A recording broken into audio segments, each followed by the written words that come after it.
A pardon is not enough. Tonight, disgraced former Rutherford County Sheriff Robert Arnold wants more. And he says so in a letter sent to President Trump and here to News Channel 5. As Nick Barris tells us, Arnold is now pushing a prison reform effort, which critics say is designed to go easier on white-collar crime. Hey, you can always ask. As we first reported, Arnold is asking the president for a pardon. Now it's also prison reform that he says will save the taxpayers millions and, conveniently enough, would also help lead to his early release. Arnold already sent a letter to the White House requesting clemency.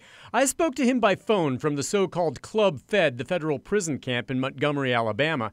He says he shouldn't be locked up. This is all politics. I'm a political prisoner.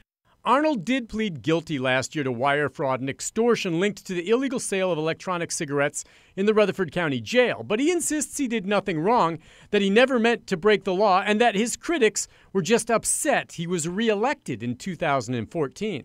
You saw it being political and the fact they couldn't beat me in election-wise, so they had to take me out this way. Arnold feels he deserves a pardon, but legal expert Jim Todd says, I think it's an extreme long shot. I think the percentage is probably less than 1%. So Arnold's now also submitted a summary of a plan for prison reform.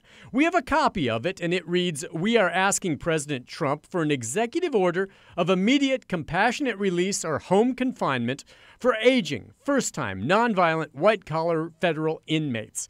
This is an economic, compassionate, common-sense approach to prison reform." Arnold claims it would save taxpayers the costs of incarceration, and of course, it would also benefit Arnold. It's not a pardon, but it would get him out of prison early, but it doesn't necessarily restore your civil rights, and it doesn't expunge your record.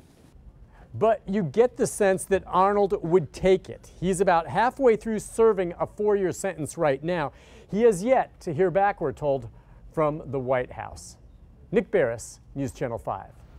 Thanks, Nick. Arnold says whenever it is that he gets out of prison, he plans to return to Middle Tennessee. Life here for him has already changed. He's no longer sheriff, and he and his wife recently finalized a divorce.